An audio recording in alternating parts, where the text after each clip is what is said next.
Hi, I'm Derrick Jensen. This is Resistance Radio on the Progressive Radio Network. My guest today is Leslie Kline. She's an organic farmer and seed producer and now manager of a seed producer co-op called Triple Divide Seeds. She lives in western Montana near the Flathead River on the Good Egg Farm, named for the egg business that sustained her for many years. Now she focuses on seed and running a small business selling seed. So first, thank you for being on the program. Second, thank you for your work in the world. Oh, thank you. I'm happy to be here talking about it.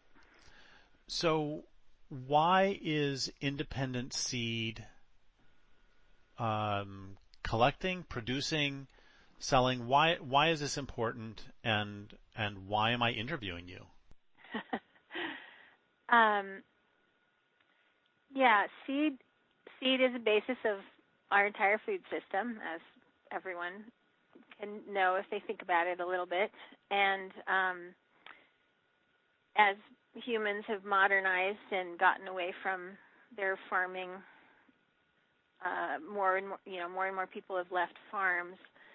A lot of seeds have the seed system has changed as well, and it's become more centralized and more industrialized and subject to the capitalist system where people protect those seeds and the genetic resources in them.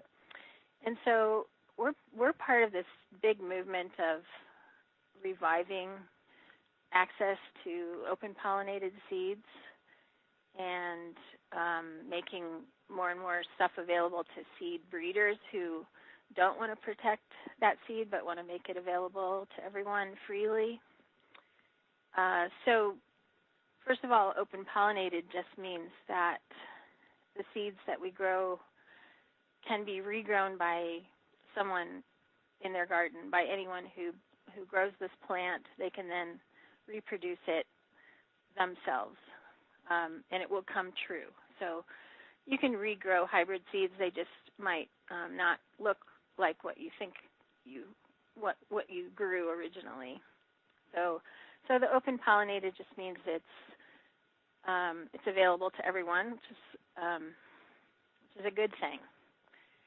And the fact that there is this great interest in seed saving is really heartening. And we're also one of our missions is to educate people about that. So we give workshops and educate ourselves and others on how to grow seed better and do it on any level. You can do this in your backyard, or you can do it on a big farm for money, for contracts. So yeah, it's important. Go ahead. So back when I was, in my early 20s, I came across this book which was titled something to the effect of Seed Savers Exchange or something like that. And this book, basically what it was is a collection of 119 varieties of cucumber and then where you could buy them.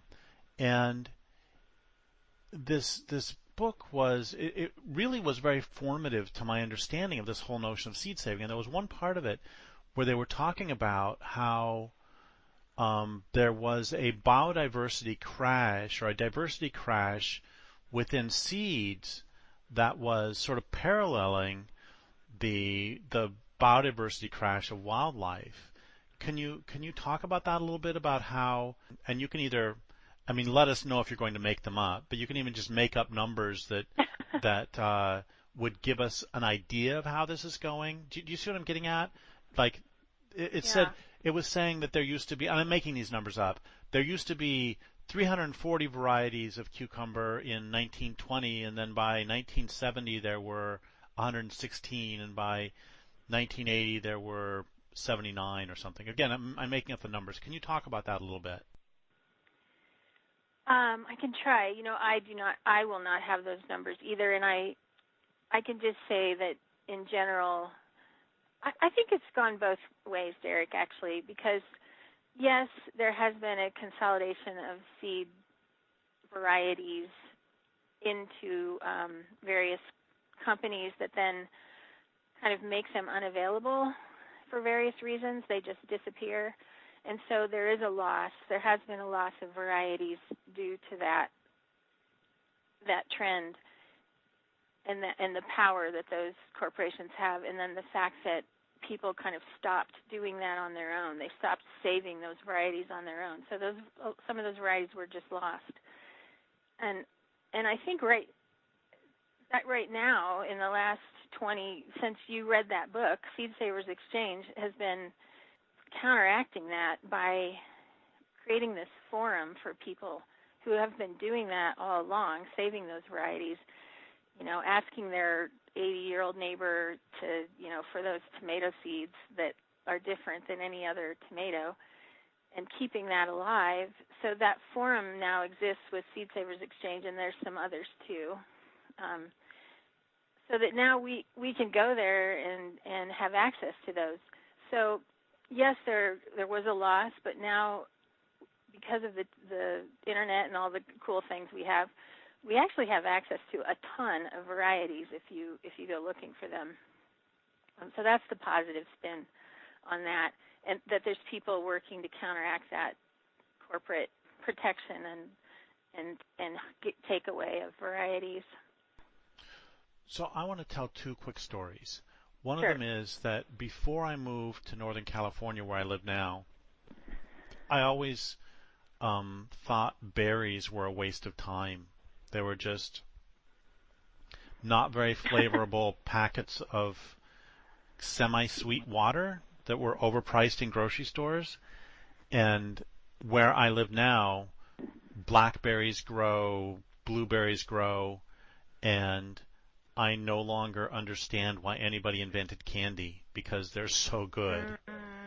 And then another part of this story is I've basically felt that way traditionally about tomatoes, that tomatoes are basically a big red garnish for your plate that you can eat, but why bother?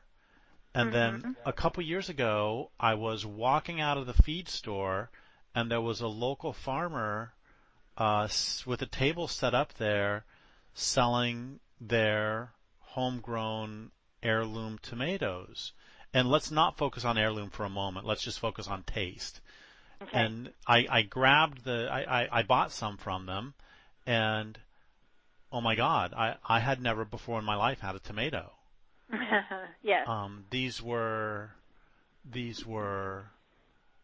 eating them was to, I don't know whether I'm participating in some sort of sacred communion or if I am experiencing a piece of art. But it was a profoundly moving experience, and I'm not exaggerating or making a joke. Yeah. So can you sort of riff on those two stories? Yeah. What was the first story? I'm sorry. The first story was how I didn't like berries until I moved here and had real berries. Right.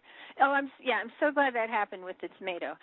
Yeah. So it's true that we were all sort of living in food deserts in like the 60s and 70s and 80s. If you were eating out of supermarkets, and which most of us were, the variety of vegetables was incredibly small there.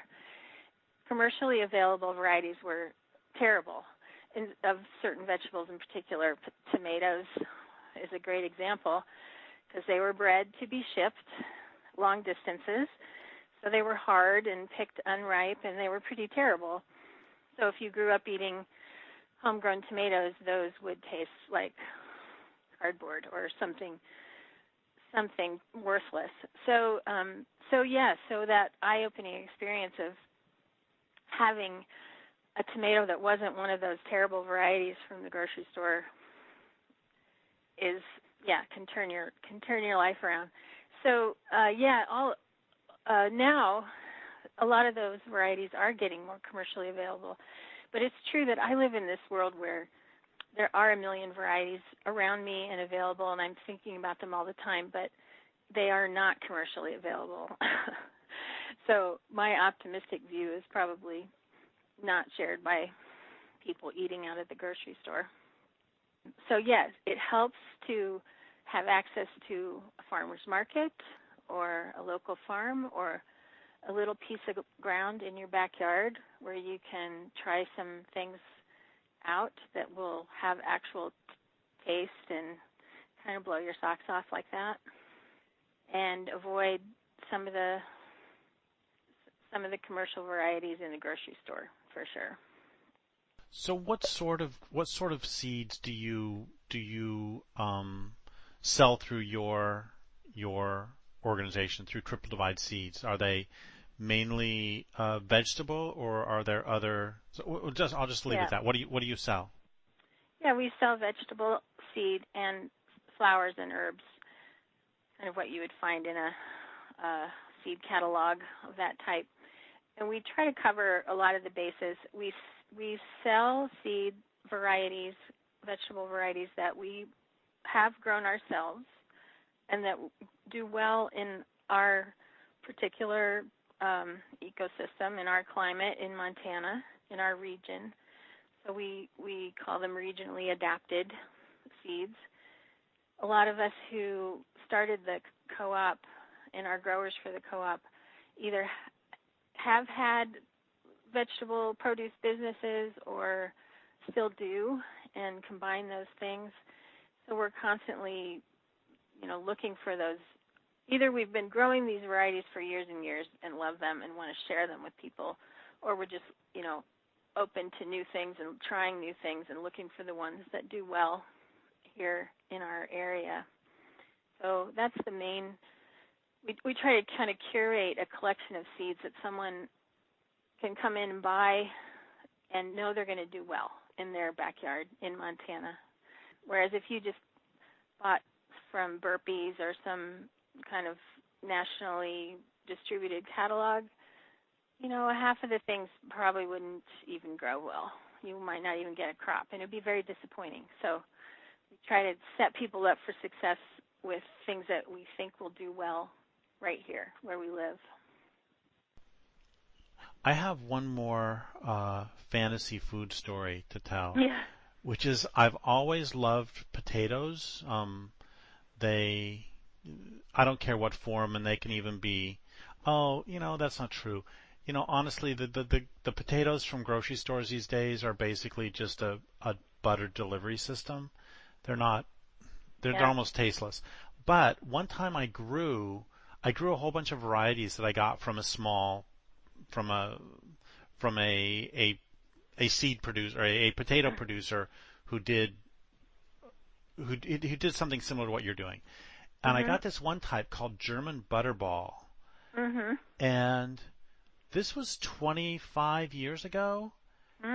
And I still have fantasies about German Butterball potatoes. They were so good. So what I'm leading into is, can you just go through a couple of,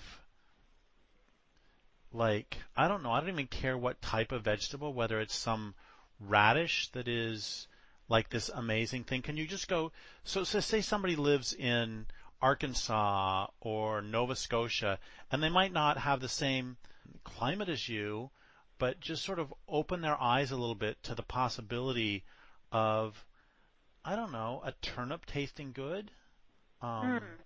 So it doesn't matter. So just tell a couple stories of your greatest, fantasy seeds from your place. Or it could also be a story of one that was difficult to get a hold of, or one that was difficult to grow. Just tell a couple stories. Okay. Well, one of the taste things that comes to mind just randomly has to do with cucumbers.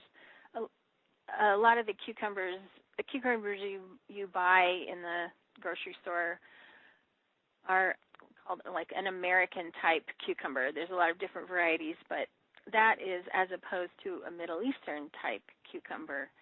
And the American type tend to have kind of thicker skin, and they can be bitter in the skin. You might want to peel off some of that off and not have as much skin. And that is opposed to these beta alpha types, they're called sometimes, or Middle Eastern, where the skin is just super tender, and the cucumber is juicy. There is no bitterness. And you just wonder, why are we not growing these all the time? like, what about these is there? And I suppose it's that they don't ship well. So if you're going to grow cucumbers in your yard, I would recommend looking for that Middle Eastern cucumber, which we sell. And another, are you okay there with your dog? Oh yeah, he's making sure that that no planes land or Okay. nobody breaches the defenses. I was worried about my dogs, but they've been quiet. So another story which is a more unusual vegetable, would be this thing called a naked seed pumpkin. Now people eat pumpkin and squash seeds a lot, and they roast them or salt them and eat them, but they have this thick white hull that's just all kind of indigestible fiber. Whereas there is this type of pumpkin called naked seed pumpkin, and there's a few varieties, and we sell one that actually has my farm name on it because I've been selecting it for a long time. You open the pumpkin, the seeds are dark green and glossy. There's no hull on the seeds. They're hull-less, therefore called naked. And you can dry those and then either eat them raw or roast them. And they're just that pure, delicious, nutritious inner part of the seed without that inedible or indigestible hull. And that is just like a remarkable food resource to grow in your farm. Vegetable protein with all those incredible nutrients, and easy to grow because they're pumpkins and they just go crazy. But it's not very well known, and it's been something I kind of proselytize about. Like, you should try these. so there's another one. So are there any others that you like to proselytize about? I think these stories are really important to help us remember that there is food beyond the grocery store. Mm-hmm. Let's see. Vegetables. Well, like one. I remember I got really excited at the same time as the German butterballs. I got really excited because I discovered rat tail radishes that I had never heard of before. And it's for listeners, it's a radish that you don't eat the root. Instead, you pick the seed pods when they're really young. If you wait too long, they get woody. And you get 15, 20 times as much volume per plant than you would if you just ate the radish, ate the root. And it's pretty cool. I had no idea they existed. Yeah. And they're delicious too. Yes, that's right. Like stir fried or raw. Yeah, that's a good one. We should grow that, in fact. Let's see. One of the things that we grow that's kind of, where we sell that's kind of unique, is a amaranth that is just like a quadruple threat, because you eat the greens when they're young. When they're 4 or 5 inches tall, the greens are just mild, delicious, raw, cooked. And then as it grows up, it makes this beautiful flower, this tall, like 4 or 5 foot tall red plume that's really showy and gorgeous. And then, of course, it makes seeds, which the birds love them, or you can harvest them and use them in your own cooking. So that's one that if you don't have a lot of space and you like flowers, you can grow, a couple kinds of food in one plant. Yeah, so, let's see. Go ahead. No, go ahead, please. Well, another one that I grow a lot, have grown for a long time, is a parsnip, and people don't tend to grow parsnips anymore. It's kind of an old-fashioned vegetable, but even when they do, I find they don't harvest it at the right time. So a parsnip should be started right now in the early spring, and then you would harvest it a year later. So right now, I can go in my garden and dig up parsnips that wintered over underground, and they are sweet as candy. Speaking of why invent candy, these parsnips are like candy and creamy, and you just like saute them in a little butter, and they soften into this delicious sweet mush. But if you harvest them too early, like in the fall or late summer, they're okay, but they're nothing. They're nothing you're going to want to eat, a ton of. So harvest your parsnips in the spring. That's my tip.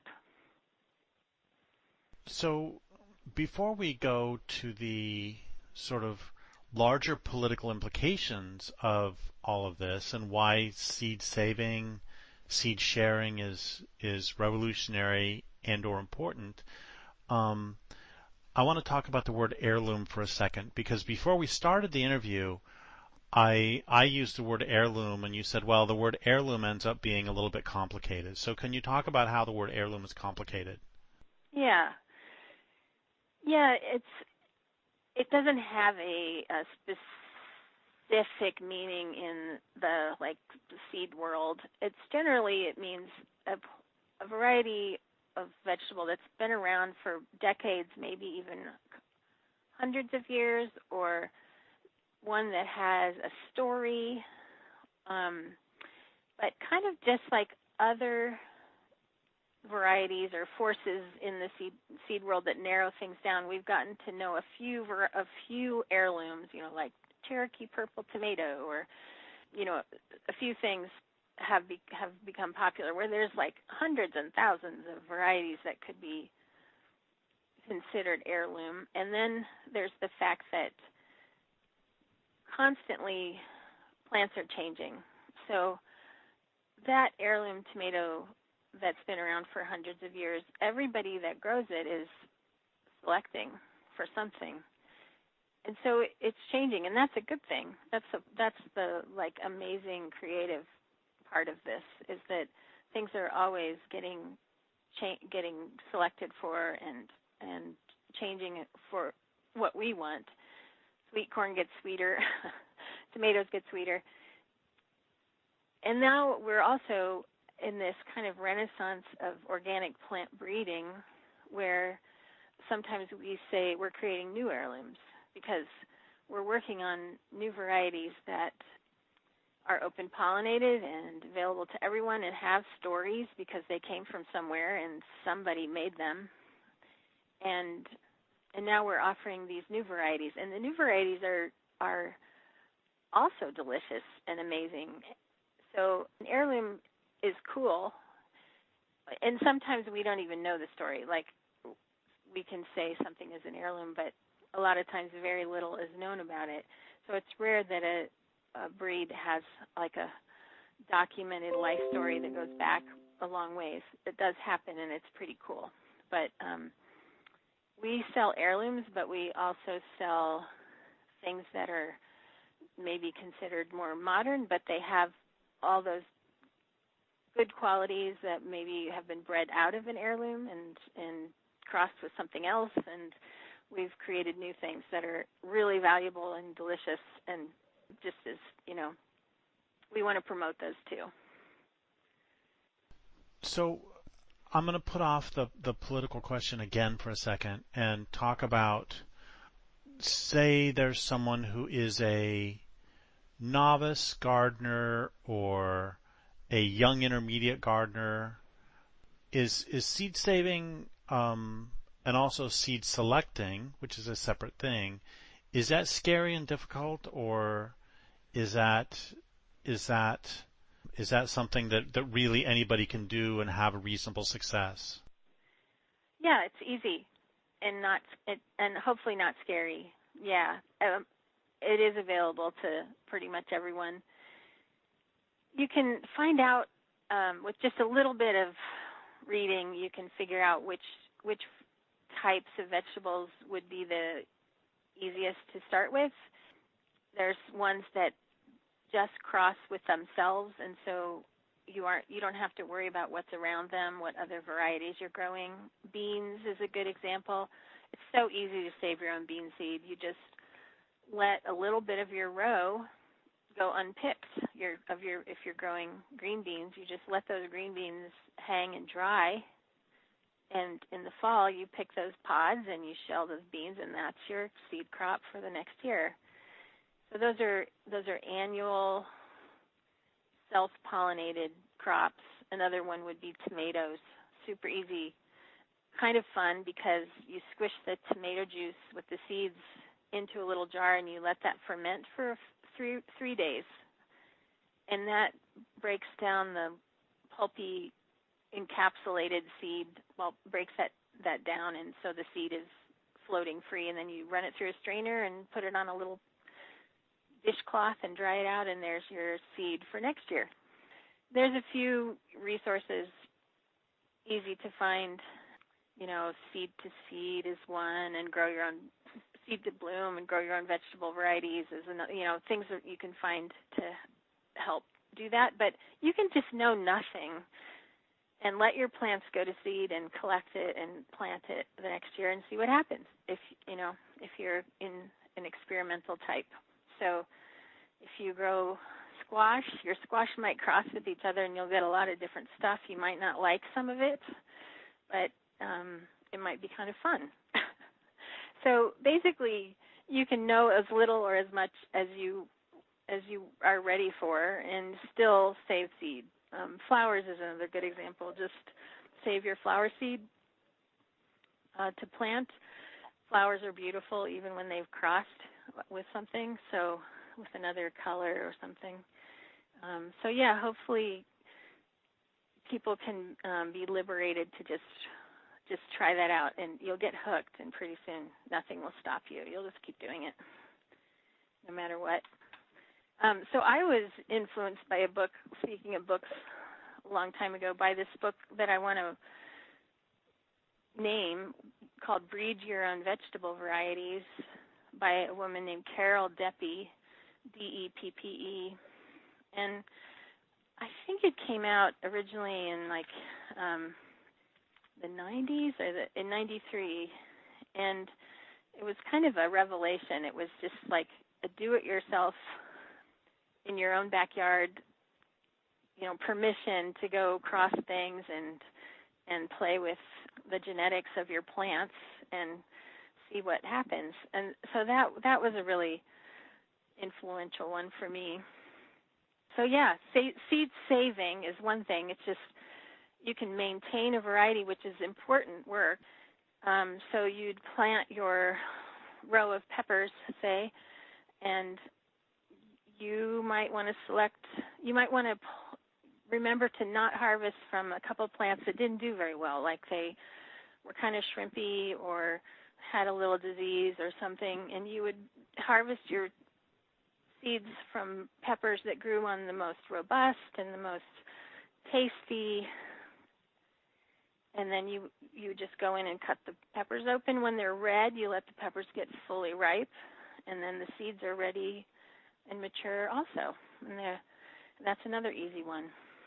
So that way you're maintaining your variety, and that's important to maintain the good qualities and the healthy disease resistance, and at the same time you're adapting it to your climate and your area, because those ones that did well, those are the ones that have the right qualities to grow well where you live.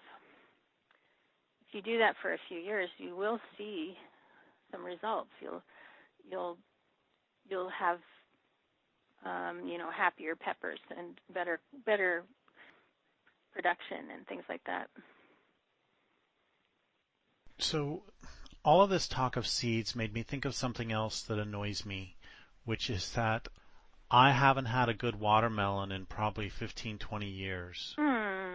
I used to love watermelons, but the only ones I can buy in the grocery store these days are the seedless, and honestly, I don't like the taste, such as it is. So I want good watermelons. That's all. Okay. Yeah, that is one I don't. We sell a couple watermelons that do well in our,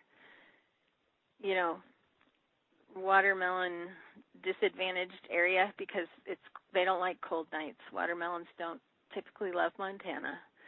So I can't say much about watermelons. I know they're out there. I know there's good ones. My friends grow them, but I don't. Yeah, go to a farmer's market. There's got to be some in California, of all places. There's got to be. Well, the problem is, not problem, is I live in far northwest California, which means I live in temperate rainforest. Uh-huh. So a hot day in the summer is maybe 65, maybe 70. Oh, they probably don't like it there either, yeah. Yeah, but you go 20 miles east up in the mountains and they get to 100. So I just need to I need to find a source, man. Yeah, you do. Yeah, those are good. So I love the line by Kropotkin about how so many revolutions have foundered because of bread. And what he means by that is people need to be fed, and as long as we are reliant upon the system for our food, even if the system is exploiting us, that doesn't matter because we're dependent on it, and so tough luck for us. So can you talk about the importance of supporting small farmers, small seed growers? Can you talk about the importance of localizing food systems, of getting away from the large corporate food system, whether that large corporate food system is seeds by the conglomerates or whether it's seedless damn watermelon from Safeway? Yeah, well, for us, for sure, we're part of our local economy. So we want people to buy our seeds because we live here. We support their businesses. It's a very mutually supportive situation. So just on a really small level, it's important that way if you can buy something from the people who live in your town, it's always a good thing to do. It will help us all in the long run. And then, yeah, we are part of a food system, recreating a food system that means we can grow our own food in Montana and not be dependent on a system that can get interrupted for any reason or not be healthy because of various chemical use or the way animals are treated. So when you support the things you can see that are healthy, that's a great choice to make. We try to be, because our co-op is small. There are 10 farms. All of us are certified organic. We're able to be very transparent about how we grow and what we do to our land and things like that. So it's great to be able to support the farms you can see. The ones you can actually, you don't have to take anybody's word for it. You can see that they're not using chemicals because they're right next door. So yeah, it's the corporate overlords are not our friends in many ways. I mean, we have this incredible food system that has kept us alive, and I don't want to completely, run it down. It's hard to grow enough calories to feed yourself. It's hard to grow all your own food, or even in the area grow your own food. So we are dependent on getting food from all over the place. But you can make little inroads and, grow pumpkin seeds for protein or dry beans for protein, as well as, can your pickles and things like that. So you can make small steps and support your neighbors, and they'll support you, hopefully. And just generically, diversity tends to bring strength or resilience, I should say.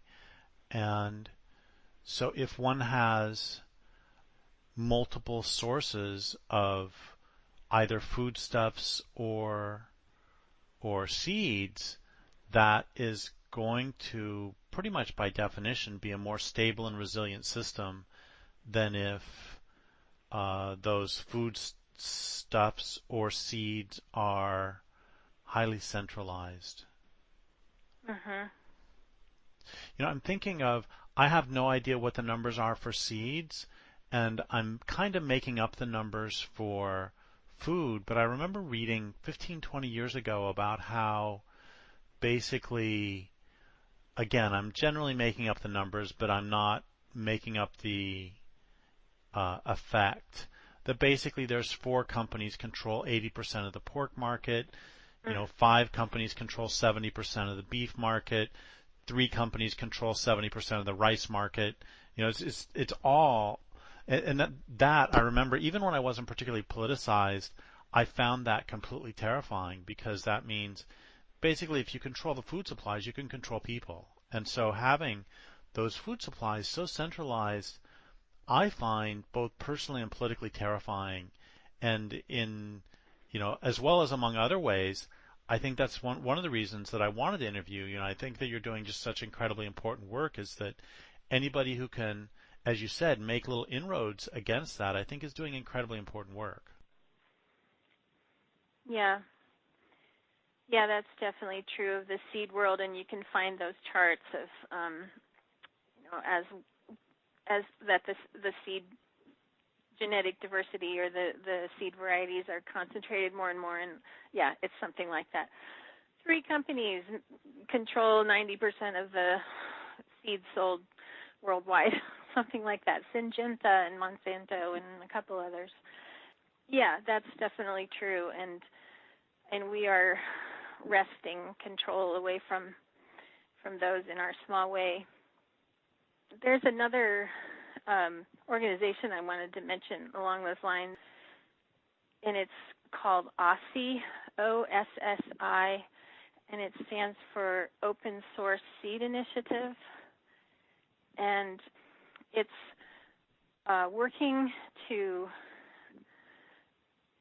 let's see, there are breeders who are creating varieties, breeding plants, working with vegetable varieties, who don't want that creation or that work they've done to be taken over by and patented by a corporation. So this organization has a pledge that says you can use these seeds for anything you want. You just can't ever restrict them and keep anyone else from using them. You can never profit from them in a way that restricts access to other people. So we have maybe 10 varieties available in our catalog that are OSSI varieties that are registered with this organization, and we need to do a better job on our website, but we credit them, and we have the pledge on our website that you can buy these seeds, but you can't restrict access. You can use them for breeding. You can sell them. You can do whatever you want, but you can't patent them. And so that's a force for good in our seed world, because it's helping breeders do their work, and you can also give a little kickback to those people who helped make those varieties available, because they need to make a living too, and that's what patents have helped corporations make tons of money, and we can help these breeders make a living by supporting that organization and those breeders. So yeah, we're a part of that community, and it's a really revolutionary and cool thing. And one of the founders works in the university, so we definitely have allies in the university system that are aware of how restricted the seed world has become, and there's more and more like contractual languages on bags of seed that say you can't do this, this, and this with it, and it's created this kind of chilling effect on the whole industry. Sometimes it's not even clear what the what the restrictions are, and you know, find out later. So they're doing a lot of work to kind of uncover that and then make whatever they do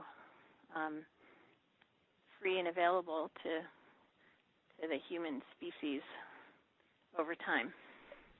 So we have about 7 or 8 minutes left, and I have a couple questions. One of them is, you mentioned your website. Can you say how people can find your seeds and buy them? And a corollary question to that is, you said bred for Montana, and does that mean that somebody from North Dakota should not buy from you? What about somebody from West Texas? So that's the first question, is how do people buy, and should they buy? And then I have another question after that. Okay. Yes, you can purchase our seeds off our website, trippledivideseeds.com. And yes, if you live in North Idaho, or if you live in Idaho, you should definitely buy our seeds. And if you live in Texas, there's a lot of things that will do fine for you, and some things might not. So you can pick and choose. Now, yes, you should buy our seeds and try them out wherever you live. That's what I have to say. And worst case scenario is you wasted a couple bucks. Yeah, you tried them and they didn't work. So, yeah. And then you can also buy our seeds in some stores in Montana. We have a small rack business, like 15 stores around the state of Montana. So if you're in one of those places, go in and buy our seeds. Yeah. And if they're going to buy some seeds, I'm presuming that fairly high on this list are the naked seed pumpkins? Yes, I recommend those. Try those out if you like, and they'll grow anywhere in the country. Probably they would do well. Most of the regional adaptation has to do with our cooler climate and cooler nights. So if you live in a warmer place, things are probably going to do okay. It's just that if a lot of the things we would buy from down south would not do okay up here. So you have a little more leeway growing them down south. But yeah, try out those naked seed pumpkins. We have a lot of unusual varieties that you might not see other places.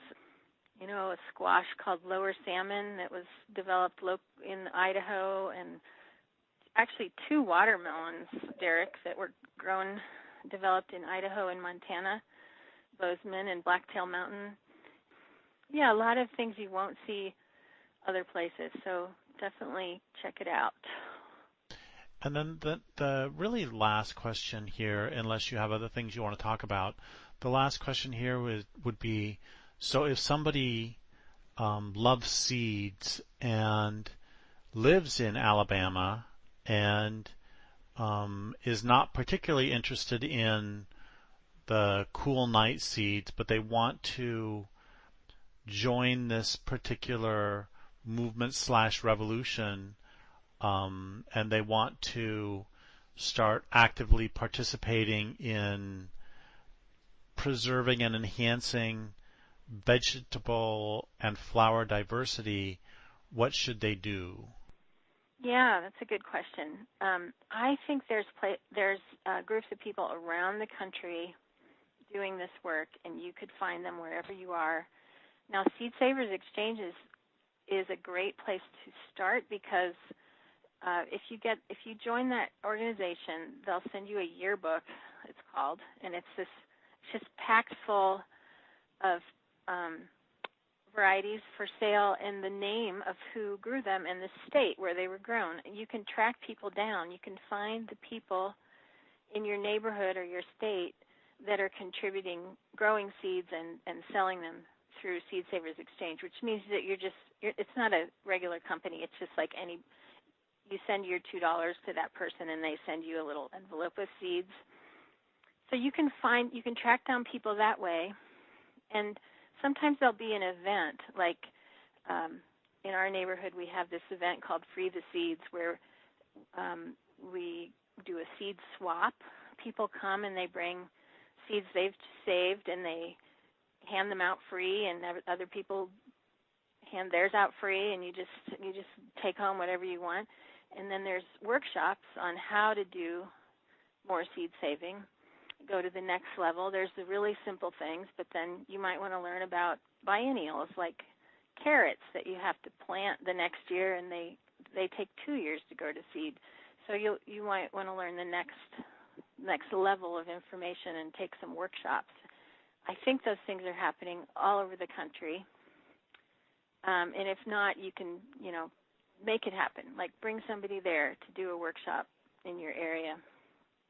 And then just go out and, talk to your neighbors. If your neighbors are gardeners, they might know more than you think about seed saving, or just be doing it, because it's kind of an intuitive, natural thing for humans to do. We've just always done this, and a lot of people do it, and you can just start the same way. Trial and error. Have fun. Go out and examine your plants and save some seeds and see what happens. So is there anything you've wanted to say that I haven't given you the opportunity?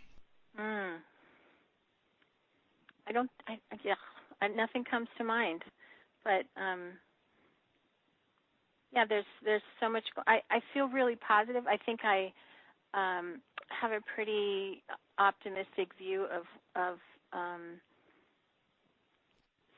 seed saving, where it's at in the country, how much interest there is, and also in the amount of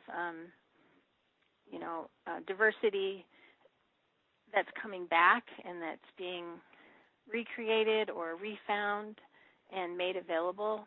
So I have a pretty optimistic view of that, even though I know there's a lot of bad things that have happened over the years to restrict those things. But I support your local seed companies. They're sprouting up all over the place, and grow some vegetables. Well, thank you so much for your work in the world, and thank you for being on the program. And I would like to thank listeners for listening. My guest today has been Leslie Kline. This is Derrick Jensen for Resistance Radio on the Progressive Radio Network.